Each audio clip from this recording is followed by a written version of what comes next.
I've been reminded to remind you that you can follow what we do on social media, but you can also watch it live now, and that's what I hope you'll do.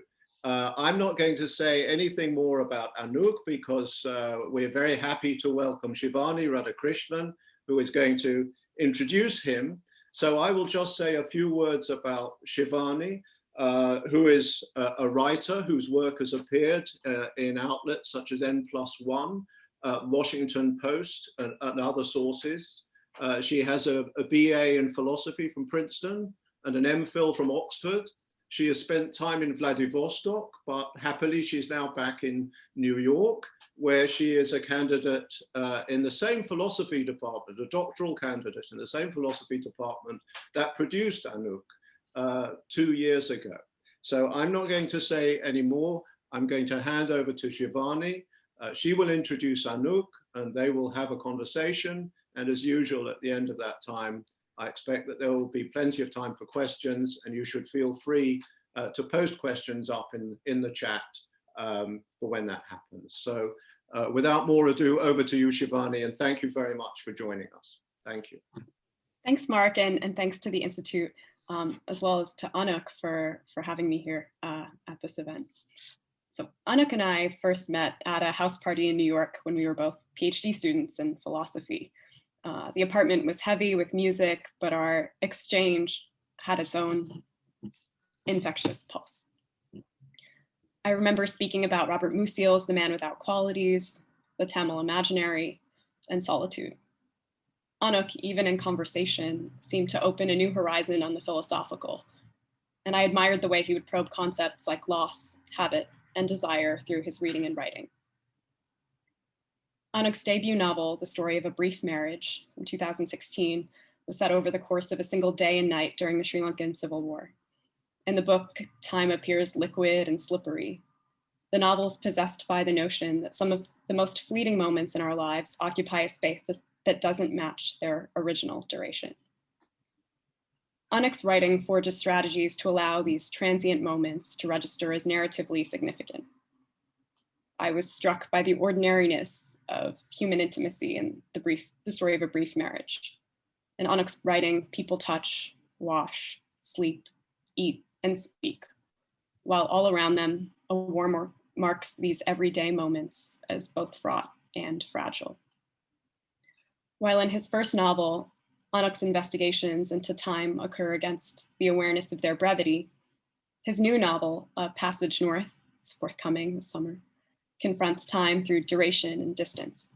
The book meditates on absence and longing from one remove, wondering what emerges if we are lifted up from the circular daydream of everyday life, to borrow a phrase from Anuk. A Sri Lankan Tamil, Anuk splits his time between India and Sri Lanka. The Story of a Brief Marriage was translated into 7 languages, won the DSC Prize for South Asian Literature, and was shortlisted for the Dylan Thomas Prize. He is, across books and conversation, a really magnetic interlocutor. His presence is marked by tenderness. Thoughts and ideas slowly unwind and draw in his companions, the effect being that, even if just momentarily, we're joined in a way of seeing, together able to look out at the significance of what's before us. I'm really excited for Anuk to read from his forthcoming novel, so I'm going to hand it over to him. Thank you, Shivani. That was very nice. And thank you, Mark. It's so nice to see everybody, all friends and people I care about in the talk. So thank you all for being here. My editor, Parisa, I just want to give out a quick shout out to her. And I'm glad everybody could come. Yeah, so I thought I'd start by we'd start by reading a little bit. And maybe before I read, to give a kind of like summary of this book, if summary is really possible, because it's not really a novel that is that is plot driven or has a particularly intricate story or anything like that. The novel, it's set in the aftermath of the civil war in Sri Lanka, in the aftermath of the genocide that took place between 2008 and 2009, at the end of the 30-year civil war. and it was a period of 2 years in which, according to different sources, something like 60 to 150,000 Tamil civilians were killed, mostly by carpet bombing from the government. And it was my first novel was kind of based on this, in this time, in this moment. The second novel is written kind of in the aftermath. It also reflects my own attempt to move away from, I guess, the immediacy of the violence in my first novel. Its main character is a young middle-class Tamil man from Colombo, Krishan, who has moved to India, to New Delhi, to study, and has continued to remain there for several years and create a life there as a PhD student, but who leaves India to return to Northeast Sri Lanka after the war to do some kind of social work, to work in reconstruction and rehabilitation after the war. During his time in the Northeast, the main character meets an older woman, Rani, who was deeply traumatized by the events of the war. She lost both of her sons during the last few months of the fighting, and is subject to constant flashbacks and nightmares, and has to undergo regular electroshock therapy. And through a series of coincidences, basically, Rani ends up moving to Colombo, to Krishan's house, where she becomes the nurse of Krishan's grandmother. So a kind of unlikely friendship develops between these two older women who have both been exiled from ordinary life in different ways. And so the novel starts with Krishan receiving a call. This is some time after Rani has left. Krishan receiving a call from Rani's daughter informing him that she's died, that she's fallen into a well. And Krishan decides that he's going to go to the funeral in Rani's home village, partly obviously to pay respects to Rani, and partly because he is suspicious that her death was not an accidental fall, that it was planned or in some way intentional. And the novel just follows Krishan. It's kind of largely in Krishan's mind as he receives the call, as he takes the long journey north for the funeral, and then as he watches Rani's pyre burn in an unmarked cemetery somewhere in the northeast of Sri Lanka. So the section I'm going to read is from the beginning of the journey, from the beginning of his departure from Colombo towards the northeast. And I think it'll be 11 or 12 minutes. And I haven't done a reading before on Zoom, but hopefully you will be able to follow. His body heavy from having woken up so early, Krishan was sitting on his haunches, leaning back against one of the tall iron posts that rose from the platform, watching the people around him with the dense, trance-like clarity that often takes hold when one is up before the day, when everything outside is still shrouded in the pitch-black darkness that directly precedes dawn. The train, which was scheduled for 5:15, had not yet arrived, and the platform had filled up with people, with middle-aged men, older couples, and families sitting or standing in the cool darkness of the morning, gazing out in silence at the trains arriving and departing on the other tracks. He was watching a family of 5 who had stopped not far from where he was sitting, standing in a circle near the edge of the platform around 3 large pieces of luggage. The mother and father were looking around the station with quiet but focused curiosity, as if they might be called upon to draw the scene from memory later on. The 3 teenage children, 2 girls and a boy, leaning on the bags with seeming indifference, lost in the dim blue glow of their phones. The parents looked like they might still live in the country, but it was obvious from the appearance of the children that the family was visiting from abroad. Their foreignness, like that of many diasporic children, immediately recognizable by the clothes they wore, their tight branded shirts and tank tops, their loose tracksuits and form-fitting jeans. On another day, Krishan might have tried to speculate about the family's origins and the circumstances under which they'd left, studying how the parents were dressed, whether the children spoke Tamil or the language of their adopted home, how nervous or at ease they seemed to be returning to their place of origin. Today, though, he simply gazed at them with curiosity, not in the mood to analyze or conjecture, content to give sensation precedence over thought as he sat there waiting for the train. He'd been in a strange mood over the last day and a half, distracted and somewhat removed from himself, unable to shed any tears since his walk on Friday evening, unable for any sustained period of time to think about Rani, who'd once more begun to seem distant and elusive in his mind. He had told his mother the news on returning home from his walk, and they decided it was best not to inform Appama till the next morning, so she wouldn't have to spend the night reflecting on the death by herself. And retreating to his room, he'd spent the rest of the evening trying to read. his thoughts drifting now and then to the email he'd received from Anjum, the question of how to respond. When they told Appamma after breakfast the next morning, she hadn't been as shocked or as upset as they'd feared, responding with surprise as she asked for all the details and then falling silent as the information sank in. She was sad, but her sadness was muted, calmer and more thoughtful than they'd expected the night before. Shrugging her shoulders, her eyes watering slightly, and a kind of wistful smile on her face, she told them that Rani had suffered a lot, poor woman, that maybe it was for the best that she was gone. She'd been silent for a while and then asked his mother to take out 20,000 rupees from her bank account to be given to Rani's daughter to help with expenses for the funeral.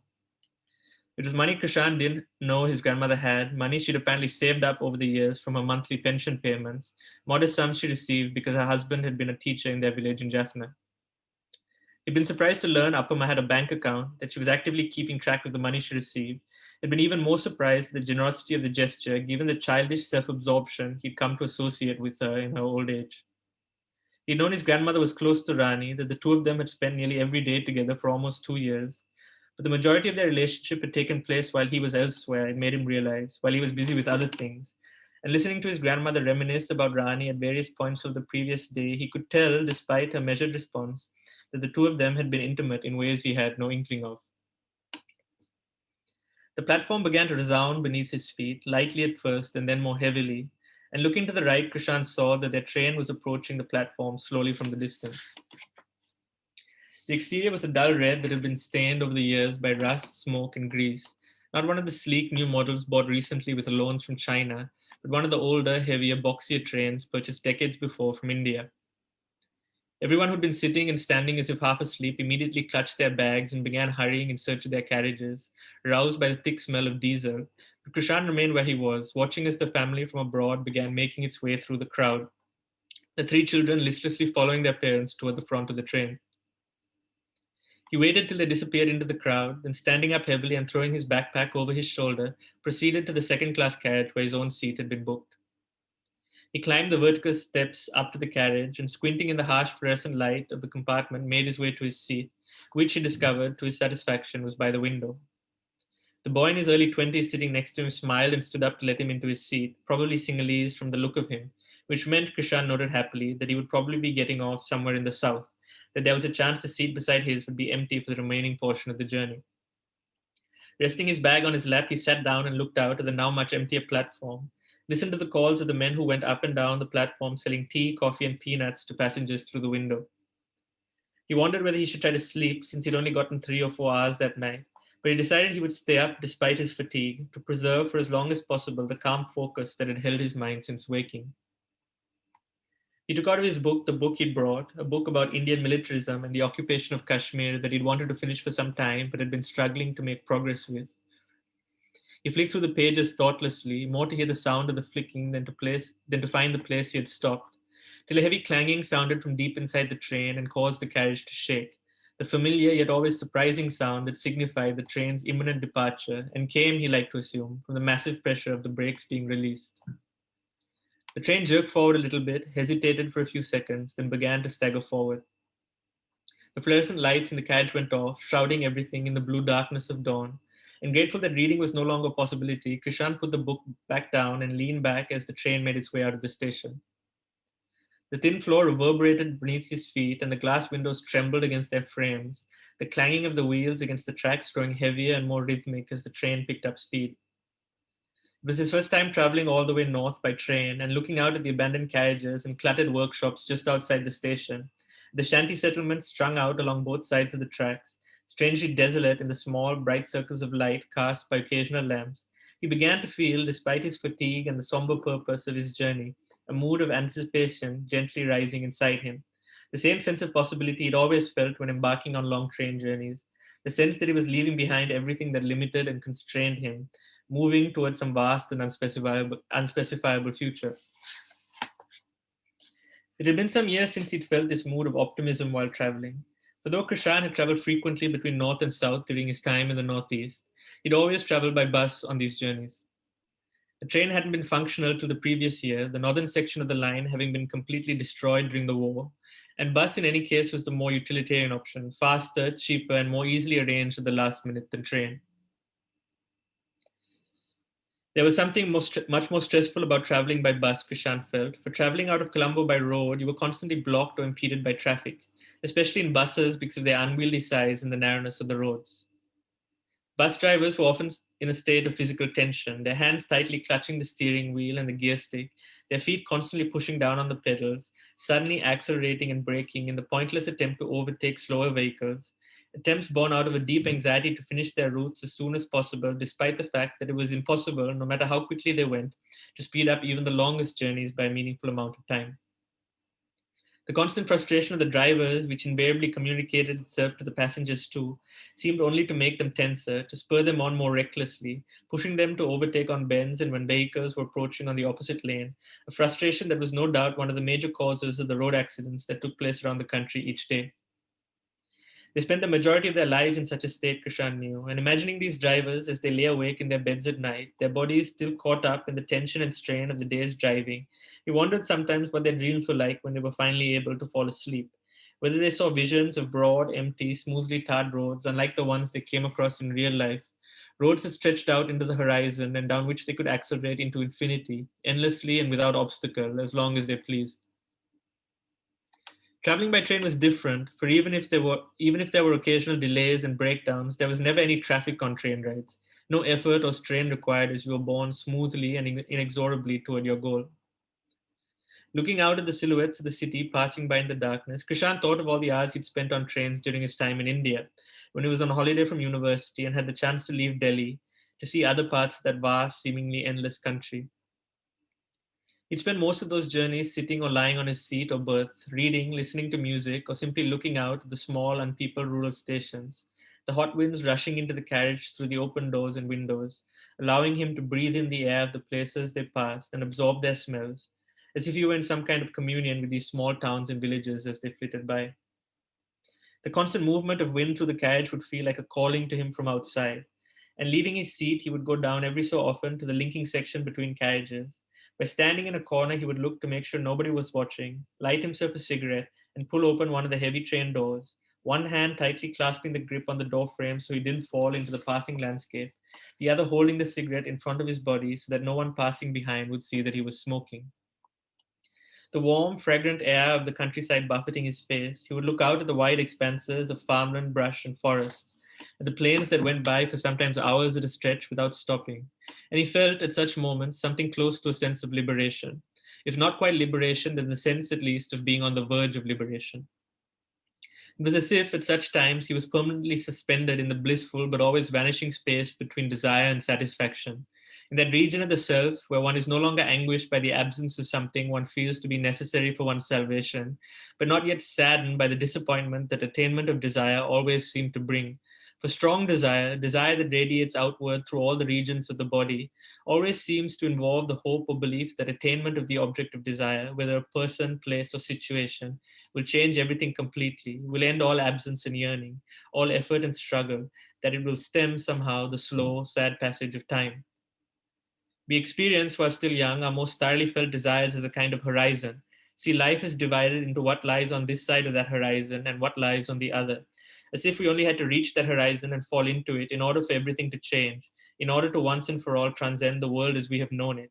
Though in the end, this transcendence never actually comes, of course, a fact one began to appreciate only as one got older, when one realized there was always more life on the other side of desire's completion, that there was always waking up, working, eating, and sleeping, the slow passage of time that never ends, when one realized that one can never truly touch the horizon because life always goes on, because each moment bleeds into the next, and whatever one considered the horizon of one's life turns out always to be yet another piece of earth. Thank you. Thanks, Anuk. I think maybe now we could start the discussion, but I wanted to pick up on the very end of that passage that you just read. I love how Krishan is on this train and it's moving towards the funeral, but there's also a kind of uncertainty about whether he's going to be delivered to the place that he wants to go. And then the last thing that you said was about this space between desire and satisfaction and the hopes for what would happen if desire were fulfilled. And you spoke also about yearning, and I was just wondering if you could talk a little bit more about that. I'd be really interested. Yeah. Yeah, in a way, I mean, this book was described as a book when I was introducing it about the war and the genocide and its aftermath. But I mean, it's just as much a book also about the origins of the war and the specific kinds of longings or yearnings that I guess animated the early days of the separatist struggle. And it's also more generally, I think, a kind of study or examination of longing or of yearning, which are terms that I guess I use interchangeably. So each of the characters is kind of constituted by a different kind of yearning, and I guess what I mean by yearning. So there's a long discussion at the end of the book about desire and about yearning, where yearning is seen as kind of desiring without knowing what you desire. So that to desire is to have something that you want or need, and that you can pursue, and maybe you will fail to reach it, to acquire it, to touch it, or maybe you will come in contact with it. But always to desire something is to know what you want in some sense, and therefore to know what to do. It's a state that grounds you. It's a state that orients you in the world. It's a state that gives you direction and movement. Whereas to yearn is to be in a state of knowing that one is in need of something. So in this sense, they're both similar, desire and yearning, because they both involve this absence, this sense of something missing, or something that one needs. But to yearn is to feel this sense and then not know what it is. So it's the kind of state that I associate with looking across horizons, or looking across landscapes, or looking across the sea. It's a kind of state that you feel a lot. One feels a lot in adolescence. This feeling that I don't know what I want. I need something, and if I look across the horizon, it's wide enough and vast enough that surely whatever it is I'm searching will be discoverable there. So this, looking at the horizon, is the closest I can get to satisfying this yearning. So the book is kind of, it's a study of these yearnings, that constitute these three main characters, and the specific kinds of directionlessness it involves. Because when you don't know what it is that you want, you also that desire or that need cannot inform how you live your life, or how you orient your day to day, or how you think about time and the future. So I think, I mean, the novel, it's very much like a kind of novel about yearning in this sense. Well, you also just mentioned looking out at the horizon, and I guess that leads me to another question that I had when reading this book, which is about the role of vision. So it seems like there are just so many ways in which sight features in this book. So, there are like two not yet but almost lovers looking at each other on the train. You see, you describe the graininess of images of the war that Krishan is looking at.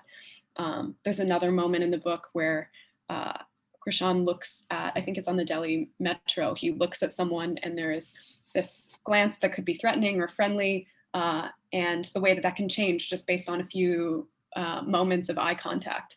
And so, and even later there's a description of freedom as like a person looking out, and it's sort of squared a little bit with what you said about the horizon, where it led me to this question about vision and the role that it has in this book and your thinking.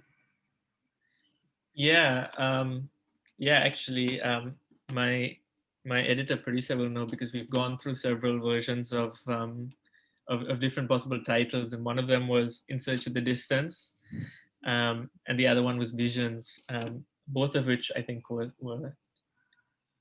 she very correctly told me to avoid, but I was interested in those titles because because distance and vision was such because they were such big components in my thinking about this novel. Distance, because I mean, distance comes up in a lot of ways. It's the distance between Colombo and Jaffna, the physical distance that the narrator has to travel, the distance between all of the Tamil diaspora who are scattered across the world, half of our population, 1.5 million people, and their homeland, which they're constantly thinking about and agitating about and protesting with regards to, the distance between, more generally, the distance between an individual and what an individual desires, the distance that has to be closed in the course of pursuing one's desires, and everything that changes also in the course of that distance, because of course we know that that the object of desire, the things that we want, we change our relationship to them as we become closer to them, as we find ways to incorporate them in different ways into our lives. And I mean, I think probably the biggest like sense in which distance is important in this book is the distance between the psychic distance between the protagonist and the Northeast, the psychic distance between the protagonist and everything that has happened in the Northeast and everything that's happened to all the people in the Northeast, which are not things that the protagonist has gone through, and therefore are things that he feels a great guilt about. And it's a kind of distance that he's always trying to close in some way or bridge in some way. And I think, I mean, this was a kind of reflection of me and my relationship to the genocide in 2008 and 2009. I was not in Sri Lanka at the time. I was in the United States, and I was as far removed as somebody can be to the great tragedy of their people, and it caused a lot of guilt in me. And you know, it's interesting because I mean, this is something we were talking about. But my first book, which is an attempt to imagine what being in such a situation was like, in the midst of violence, in the midst of destruction, there was a lot of emphasis on sound. There was a kind of the novel. I mean, there was a description of the land and the scenery to some degree, but really the novel, like, it was more about soundscape than landscape. This soundscape of the whirring of drones, of the different kinds of whistling or whooshing sounds that a shell might make before it lands, sounds of explosions and screaming and mourning and grieving. And it was these sounds that kind of like really oriented the protagonist in my first novel in space and in kind of space and time. And most of the second novel is actually, yeah, sound is much less significant. Actually, you get the sense that like a lot of what is happening is unfolding in a kind of silence. There's no events that are being directly related. Everything is being related through memory, and that memory is often, in some sense, silent. And it's interesting. I was teaching at Columbia Literature Humanities, which is this year-long introduction to canonical texts in Western literature, and many of which I had not read before. I would have read maybe a quarter of those books before I began to teach the class. But what I remember when we taught the Inferno, the first volume in Dante's trilogy, and one of the things that came up, which I found out from the secondary literature, was that whenever Dante, the character, enters a new level of hell, he never actually sees anything. He only hears things. He hears screaming, he hears drawbridges, he hears the beating of the wings of the devils, he hears the crackling of fire, but he never sees anything. And the kind of rationale that was given for this in the criticism had to do with the way in which sound can be overwhelming, or in the way in which sound can immerse you in a way in the immediacy of the situation in a way that like sight cannot. And I think, I mean, it has to do with the fact that we can generally see much farther than we can hear. If we think of each sensory modality as having a kind of range, then the range of sight is generally, and I'm abstracting obviously from technology that now has become part of our vision, but historically and traditionally, in most cases, we see much further than we can hear. And what that means is that by the time we're able to hear something generally in our lives, we've already seen it. And that means we've already been able to adjust for it. We've already been able to prepare for it. And by the time it's in our vicinity, such that we can hear its movements or hear its hear the sounds that it emits, we are ready for it. Which is why also, if in the strange cases where we hear something before we see it, our response is immediately often fear, or like to jump, or to be afraid, because we haven't been able to prepare for it. So so what Dante does is by having the character hear before he sees anything of hell, he creates this disorienting kind of effect for the reader, this sense that I don't quite know what's happening, I cannot process anything, but I am overwhelmed by it, but I am totally immersed in it and lost in it. And that was kind of what I was doing in my first novel, which was also in a way an account of a certain kind of hell. And in the second book, I really wanted to move away from the violence, from thinking about this kind of violence, because it's a very intimate and a very affecting thing. And so I think partially for that reason, yes, vision becomes a lot more important, because the main character of this novel is not in the genocide. Rather, he is across the sea, and he is watching it unfold months after it is already over, and he's viewing it in the form of photographs and videos that have been uploaded by survivors onto the internet, and they're showing him scenes that have already happened, death that has already taken place, things that he can do nothing about, and so I think vision was in some way like more important for that in this book. Yeah, this conversation has made me think a little bit about philosophy, and as we both were in graduate school at the same time, I guess I'm wondering a little bit about your writing and the way that you talk about death or loss or memory. Like, I'm wondering how you started to write fiction, what your sense is of the relationship between like academic forms of writing or academic philosophical forms of writing and your work in fiction, and whether you see them as getting at similar things, or how you would, there's a sense that the people, as they become more specialized in like academic disciplines, look to other spaces in which they can ask philosophical questions that maybe in different moments they might have asked within the scope of what counts as philosophy. And I see your book as doing something like that. And I wonder how you feel about that. That's very nice of you to say that. I don't know if it's true. I have to be careful in my answer, because my PhD advisor Philip Kitcher is here in the audience, and I don't want to offend him. I'm actually joking, because he was very encouraging. Actually, it was him that allowed me who gave me kind of permission to do both philosophy and writing when I joined the program. He always like made space for that and made allowance for it. I think when I joined the program, which was in 2011, I had it was pretty clear in my mind that I was I saw myself as a writer. I saw myself as this was what I wanted to do. I wanted to write, and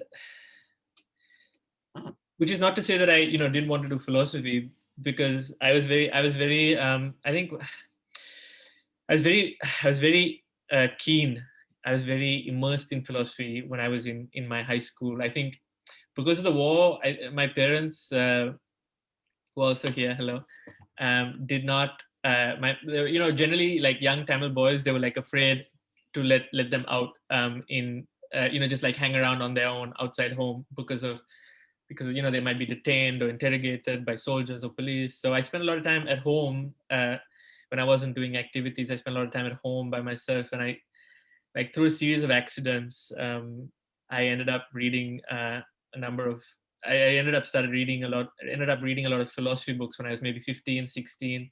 I watched, I don't know if you know the Oliver Stone film, Alexander, but played by Colin Farrell with Angelina Jolie, and Anthony Hopkins plays Aristotle. And I was very enamored by Anthony Hopkins' portrayal of Aristotle. And I thought in my search for glory, I certainly can't, I can't be like Alexander, but maybe I can be like Aristotle. And I went and got, when I was 15 or 16, I got the Ethics, Aristotle's Ethics, and a number of other books. And I was totally,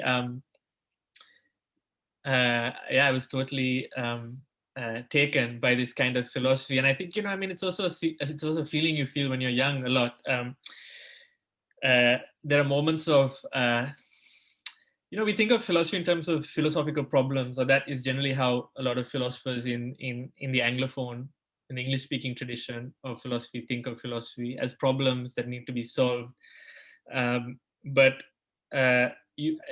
thinking. I think of philosophy more in terms of experience, in a sense, as a philosophical experience. And for me, a philosophical experience is one that.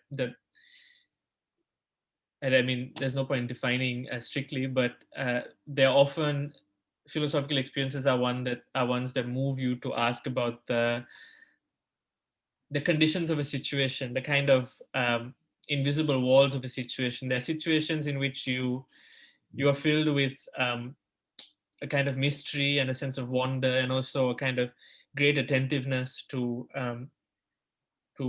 the sensory texture of the space and time that you're located. We all know these feelings when we're young, from when we're young. And the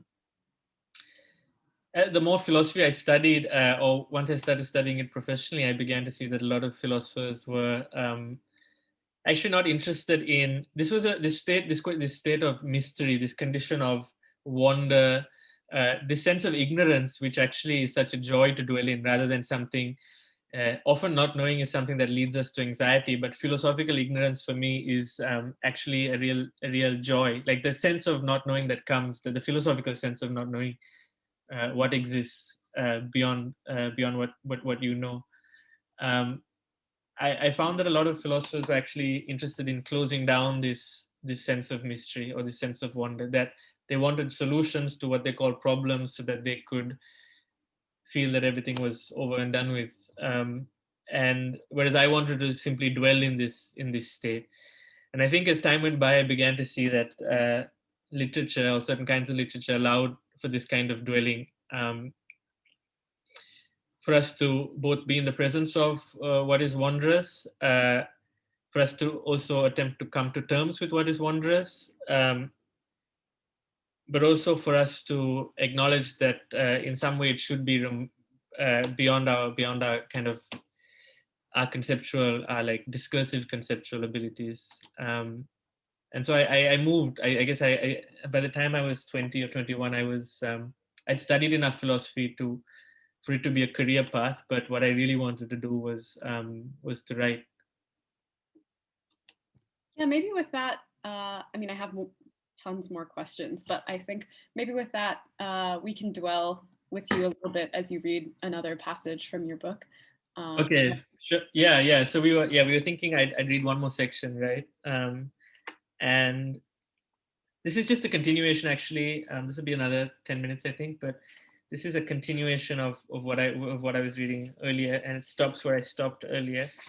That previous passage ended with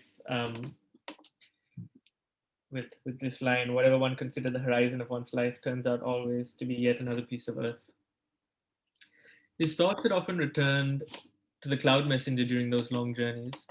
The famous Sanskrit poem of yearning that he'd read in translation early on during his time in India, before he'd begun to understand how intimately the Sanskrit language was tied to the mythology of Hindu nationalism, before he began to understand the everyday racism of North Indians toward people of darker skin like himself, a racism that hadn't affected him greatly, but had nevertheless played its own small part in his desire to leave. The language and imagery of the poem had moved him so much all of those years ago. And looking out now as the darkness of early morning gently let up, he found himself thinking once more about the painful longing so elegantly expressed in its verses. The unnamed character of the poem was a yaksha, a kind of divine or semi-divine spirit who served the god of wealth. And the poem began with an account of how, as punishment for neglecting his duties, the yaksha had been exiled by the god of wealth from Alaka, his beautiful native city in the foothills of the Himalayas. He'd been compelled to wander far south to the plains of central India, thousands of miles away from the cool climes of his birthplace, a parched, rigid, arid wilderness that to the author and his audience of elites must have signified the outer limits of civilization, an area of total darkness. The Yaksha had already been wandering alone in this wasteland for many months at the start of the poem, unable to stop thinking about the city he'd been exiled from, and above all, the wife he loved so much, losing so much weight from the sadness of separation, according to the poem's narrator, that even the bracelets on his thinning arms had slipped off. It was late July or August, the time of year when the annual monsoon rains finally began to reach the plains of central India on their northward journey from the southern coast. And climbing up to the top of a mountain in his dazed, hopeless state, the Yaksha had noticed a single dense, dark cloud heading in his direction from the south, descending so low it almost touched the peak of the mountain before pausing there as if for rest. Gazing at this cloud, the Yaksha was lost for a long time in thought, hardly able to hold back his tears, until realizing at length that the cloud was a forerunner of the imminent monsoon, that it would, in all likelihood, continue traveling north till it reached the Himalayas, it occurred to him that he could ask the cloud to carry a message for him to his wife. Although most rational beings know what the narrator remarks in the fifth stanza, that a cloud was nothing but a conglomeration of vapor, light, water, and wind, an object incapable of being rationally addressed, individuals consumed by love were unable to distinguish between the sentient and the unsentient. As though to the individual overcome by passion, the whole world was populated by beings whose sole purpose was either to support or thwart their love. So taken up was the desperate Yaksha by the possibility of communication with his wife, the narrator goes on, that looking up he began to address the cloud out loud, praising its beauty and auspiciousness before asking it whether it would be willing to bear a message from him to his wife on its way north. All this took place within the first 6 stanzas, and the large substance of the poem that followed, 115 stanzas in all, consisted of the detailed set of directions that the Yaksha gives to the cloud in order to find his city and his wife. Directions the Yaksha assures the cloud that will lead it through all the grandest, most opulent cities of the subcontinent, allowing it to stop on the way at wide-flowing rivers and dense jungles so it could gather itself and rest, absorbing water into its body and rejuvenating itself so it could maintain its bodily integrity as it continued the long journey north. It should begin, the Yaksha tells the cloud, by heading north from their present location and then a little west toward the Vindhya mountain range, whose flanks are covered with wild mango trees and kutaja flowers, where welcomed by the cries of watery-eyed peacocks, it would be able to drink to its heart's content at the source of the Narmada River. Though it might want to dwell there in the mountains for some time, the Yaksha goes on, it should try not to tarry too much and should continue quickly on its journey, which would, as it knows, take several weeks to complete. Heading north from the Vindhyas, the cloud would reach the country of Dasharna, its garden hedges white with the buds of Ketaki flowers and its trees busy with the nest building of crows, flocks of flamingos dwelling on the forests of rose apple at its outskirts. At its capital, Vidisha, the cloud would be able to drink from the waters of Vetravadi, the Yaksha says, after which it should continue north, going a little out of its way in order to see the famous city of Ujjain with its terrace mansions, where the morning breezes carried the drunken warble of cranes and were fragrant with the scent of blooming lotuses, a city so beautiful it looked like a fragment of heaven on earth. The cloud should visit the famous shrine to Shiva in Ujjain and then spend the night there, asking its wife, Lightning, to descend in silence every now and then to give light to the women who were making their way secretly to their lovers. From Ujjain, the cloud should head further north, past the Gambhir River in Rajasthan toward Devagiri, where it could worship at the temple to Shiva's son Skanda. It should then proceed to the Shambal River, where again it could rest and take up water, and from there it should travel northeast past Kurukshetra, the battleground of the famous ancient war depicted in the Mahabharata. The cloud should afterwards make its way east toward the city of Kanakala, the Yaksha says, where it could drink from the great Ganges, continuing its journey north till it reached the source of the Yamuna River, a mountain white with snow where the rocks were fragrant with the musk of deer and bamboo swayed softly in the wind. On the last leg of its journey, it would have to travel north around the flanks of the Himalayas till it reached Mount Kailasa, home of Shiva, the snow on its slopes white as freshly cut ivory. And once there, it should head toward the waters of Lake Manasa, full of golden lotuses, where the gossamer on the wish-fulfilling trees by its banks was fanned continually by the misty breeze. It was from the banks of Lake Manasa, the Yaksha says, that the cloud would finally be able to see his much longed-for city, Alaka, which would be recognized at once by the enormous mansions with bejeweled floors and the soaring palaces with turrets that kissed the sky. The city itself was located in the lap of the mountain and contained enormous parks and gardens where the flowers of winter, spring, summer, and autumn were all in simultaneous bloom. A detail that had struck Krishan when he first came across the poem, as though the narrator was suggesting that all seasons were collapsed there into a single season, that time itself stood still, or that all times were contained in a single time, as though the narrator was suggesting, in ordinary life we are pulled in different directions by our contradictory desires, so that what we imagine as heaven is a place where these conflicting longings are somehow reconciled, in which the separate and seemingly incompatible times of their fulfillment are brought together, uniting our otherwise divided souls. The citizens of Alaka, according to the description the Yaksha gives to the cloud, consist of male and female Yakshas obsessed with love and sex. The male Yakshas constantly drinking aphrodisiacs, carrying flowers in their hair that look like the reflections of stars, while up in their private chambers, the female Yakshas, torn between embarrassment and desire in the company of their lovers, threw fistfuls of powder at the tall flame lamps while their lovers undid their robes. His own home, the Yaksha tells the cloud, was to the north of the god of wealth's own house, recognizable by its arched gate and the young mandara tree beside it. There's a tank with emerald paved steps, its waters crisscrossed by golden lotuses, and at the side of the tank was a rockery with a girdle of golden plantains where his wife often spent time, in the center of which was a golden perch where a peacock came to roost at day's end. By these signs, the cloud would recognize his home, and if it went down discreetly to the house and cast a glance inside, it would finally be able to see his wife. The intense longing of separation would be weighing her down, her once beautiful appearance having changed like a lotus laid waste by frost. Her face will have become swollen from crying, her lower lip discolored from the heat of many sighs, and when the cloud saw her, she would probably be painting pictures of him, the Yaksha went on, or speaking to the caged myna about him, or perhaps trying to play a song on her lute to remind herself of him, wetting its strings with her tears.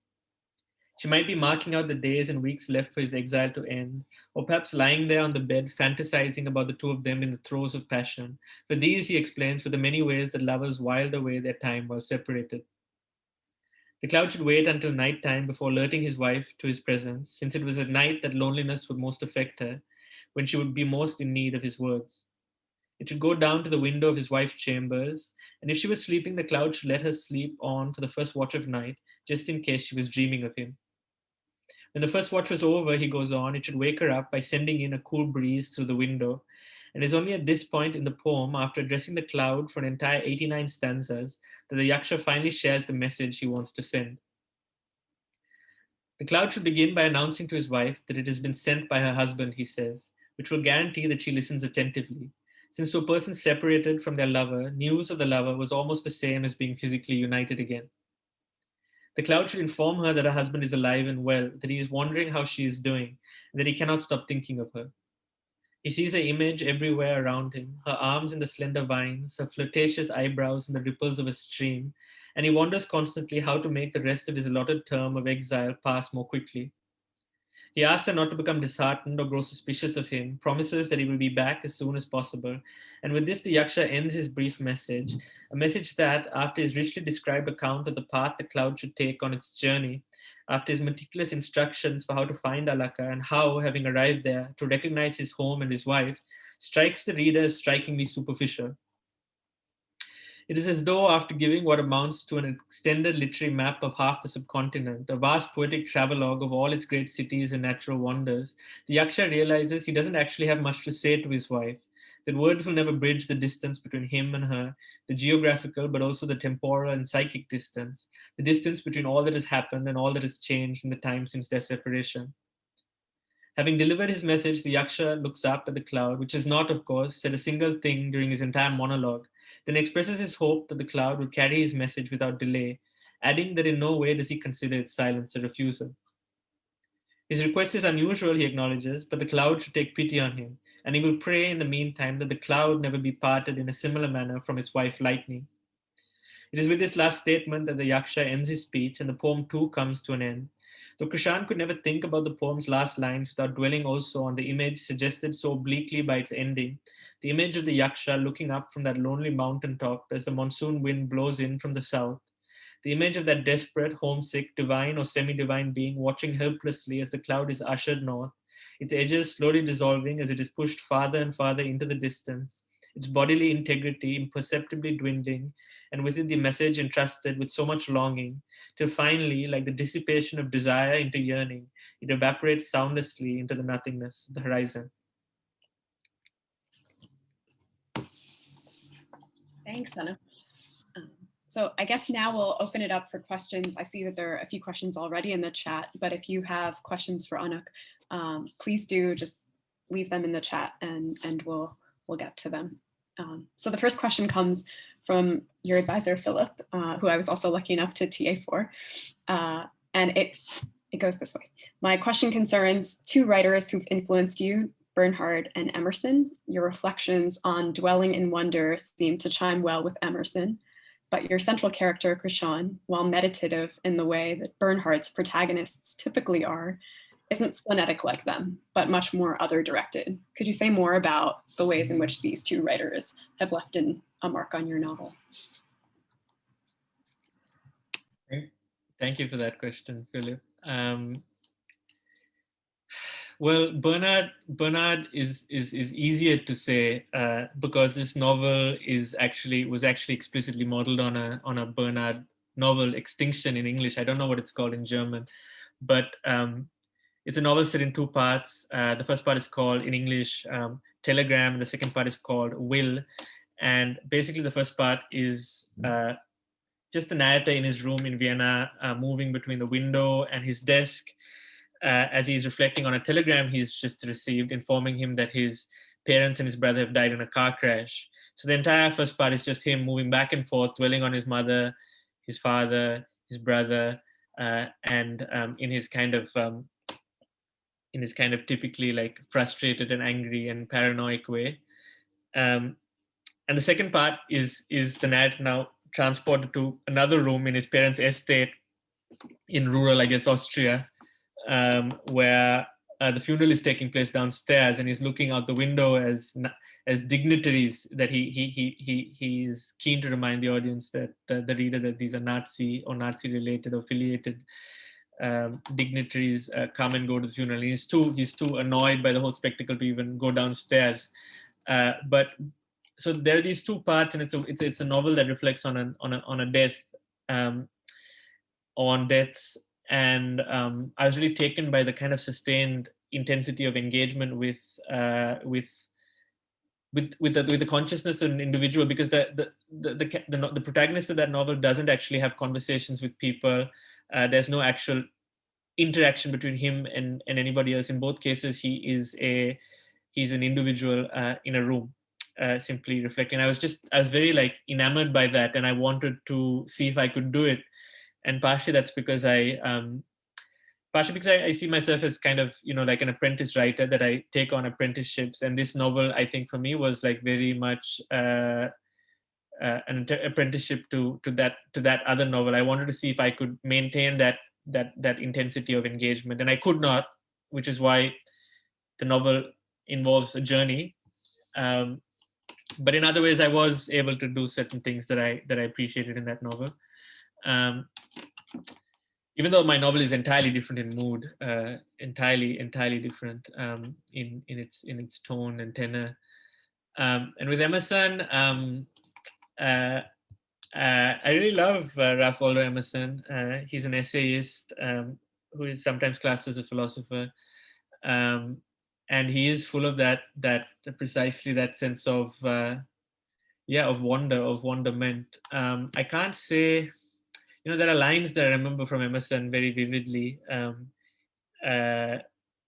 How he's talking about his young son's death, and how and he talks about in mourning his son, how he's unable to be sad, unable to grieve, how his son was so important to him, and suddenly he's able to continue his life just as he was normally, and how the wound of his son's death became a scab that then fell off, revealing new skin that showed no sign of the wound, and he mourns his ability to move on. I mean, there's just all these like really beautiful, I mean, I can't say anything else about it. He's a beautiful and extremely sensitive writer, full of wonderment. I don't know if it made its way into this book, but it's made its way into me in some ways. Yeah. Great. We have a lot of really good questions. We have another question from Lynette, and it's about the retelling of the story of the Yaksha. The poem in prose form reminds me of the project undertaken by Yeats's friend, Padraic Colombo, who wrote a series of myths, the Odyssey, the Arthurian myths, among others, in a similarly indirect form, in which people and places have agency as opposed to being the subject of description. I'd love to hear more about your translation from poem to Krishan's recollection of it, from the language of description and straightforward terms that characterize the first passage to the language of imagination here in the second passage that you read. Thank you for the question, Lynette. You know, the inclusion of, there's several texts, one from 13th century Tamil poem. There's a 3rd century Buddhist Sanskrit text that's also used by Ashwagosha in the text. There's the Cloud Messenger. There's some Pali Buddhist poems that also come up in the text. There are these texts that are included or incorporated into the novel. I have no access to these languages except for the Tamil, but even that it's an old Tamil that I can't read easily. And I think, what to say, on the one hand, these texts move me greatly in many ways. When I started this, on the other hand, when I started this novel, I think I was thinking a lot about ways in which, you know, as a Tamil speaker who writes in English, what does it mean? Or in what ways does that make itself present in my writing outside of the explicit choice of subjects? And I guess it was my interest in these texts. I mean, they were also like, I pursued them together with a close friend of mine, and we used to read these texts. Comes from, like, I think it comes from a time that I was curious about other forms of other kinds of canonicity, literary canonicity, and literary tradition. And I'm no longer, you know, and because I was, I mean, in South Asia, literary texts, they have their own complicated history, where they have been, the language in which they are written often, and certainly the texts themselves have been barred from large swaths of the subcontinental population. Access to these texts, access to traditions of learning have been limited, highly limited to people from certain castes. And these were not texts that I grew up with, and they were foreign texts to me. And in some sense, my interest in them was my interest in discovering another kind of canon or another kind of tradition. And as soon as I although these were soon, this interest was kind of soon complicated by the fact that I understood that South Asia has a very strict and rigid caste system that has spanned for millennia, and that literary text and the production and circulation of literary texts has been very much part of this system. And so there's no way in which I can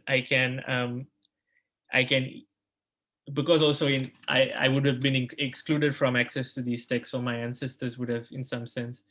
There's no way that I can easily claim these texts or these traditions to be my own. So but the texts are included as also a testament to the writer I was as I wrote this. I mean, one of the things is when you write a novel, this took 5 years to write, and so one changes a lot, and one has to. Maybe the writer I am now, or a year after finishing this book, would not have included like an engagement with these texts or with these traditions. But one also has to make a decision of how much of the text or how much of what has been written of the text to remain as a testament to one's previous state, to one's previous interests and desires. And so I chose to leave those as testaments to that. I really like that about leaving things in as a testament to your previous state. We have one last question that I think we have time for from Yaren. Anuk, could you say a little bit more about how you see that ability to rest in philosophical ignorance, that Keatsian negative capability, connecting to your use of memory and the chains of psychological association in this novel? So the question was about, thank you, Yaran, nice to see that you're here,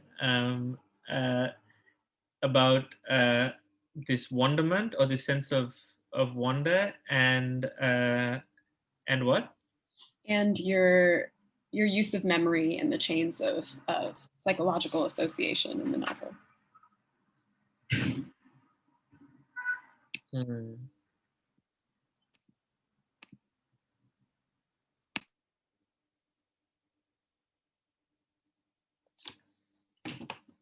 Let me think.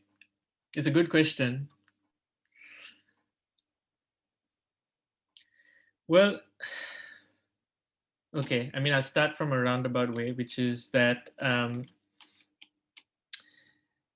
the things that the narrator or the narrators of my writing choose to remember. I mean, one chooses what to remember, at least in a literary text, when you're the author who determines what the writer remembers, or what the character remembers. And the moments that the character chooses to remember are moments that the character wants to. I mean, there's many ways in which memory can come, right? Memory can come accidentally. It can be called. It can be recruited. In this case, the narrator is he remembers, and you get the sense that there's something about the remembering that he wants to, that involves some kind of desire to inhabit or to dwell. The moments that often that the narrator, in some cases, the narrator is remembering Rani, the woman who has passed away in the well, and you sense that he is trying to be with her, or to gather what he has of her inside of him and to use it in order to be next to her. And in other cases, also with memories of love, or with memories of his grandmother, you get the sense that this character is remembering in order to be able to inhabit or to dwell. And then there's this question of why wasn't the experiencing of the event enough. And so this is, I guess, it goes to like these questions of how I like deal with time or arrange time in this novel. But I mean, this is not my idea. Actually, there was something in an interview that Javier Marias, the Spanish novelist who I am also like greatly influenced by, talks about, where he talks about, he says that what the novel does for him is it gives time the time is due. And what he means by that is that there are moments of great significance, moments that leave marks, moments that one wants to remain in forever in one's life, whether because they were so beautiful or because they were so violent that one can never quite escape their consequences. There are moments like this that take up space and duration in one's life that far outstrips the clock time that they register. And in life, because of the continual newness of life, because it's always ongoing, oncoming, onrushing, because things are always happening and then leaving, there's never really any ability to dwell or to give those times the time that they actually deserve, which is a much greater time. And what the novel does is that it can slow down time, that it can expand time, and it can give the time that certain kinds of experiences deserve. And so with I mean, back to the topic. I mean, to the topic of like the question of memory. This character, he chooses to remember certain things because he chooses to, because he wants to dwell on them for different reasons. And what happens in the novel is that they're given, these moments are given, they're given time. They're moments that you can live in and breathe in, even if they were just moments. And there's often a certain kind of, there is often a certain kind of wonder or a certain kind of beauty in those moments. There's this thing in the novel where the narrator, it occurs to the narrator that maybe the reason that eyesight deteriorates over the years doesn't actually have to do with the deterioration of the cornea or the lenses or the ciliary muscles or whatever. That there are certain images in life that are either so beautiful or so horrific that they imprint themselves on the back of the retina, and they form a kind of trace that marks every subsequent vision. A kind of their shadows or their outlines become traceable in everything you see subsequently, and that the reason that eyesight deteriorates with age is not because of any physical deterioration, but rather because of the accumulation of these images on the back of the eye over time, these images of beauty and violence, so that eventually you're unable to see what's in front of you because you are your vision has been so marked by them. And I think these are the kinds of moments or experiences that the narrator is often thinking about. Thanks so much, Anuk. Yeah, I really like that too. I guess I'm thinking about how this book has marked me for having read it. I hope everyone will read A Passage North. I don't know if you wanted to say a few words in closing, and then we'll hand it over to Mark. No, thank you so much, Shivani, for it was so lovely to be able to do this with both a friend and a colleague in two senses of the word. So thank you for giving your time to this, and thank you everybody for coming also. All it remains me to thank you both. Thank you so much, Shivani, for being most wonderful discussant and conversationalist and provocateur, and Anuk, privileged to be able to listen to you and to hear you think and to raise so many questions. I have so many questions. I'm sure other people have so many questions that I hope we'll pursue in the coming months. But just thank you very much for giving us this time, and thank you everybody who joined us for being with us, and do join us again in 3 weeks' time, when we will have a further rendezvous from an anonymous Syrian film collective. But until then, I'll just say goodbye and thank you both very, very much indeed. Thank you. Thanks a lot.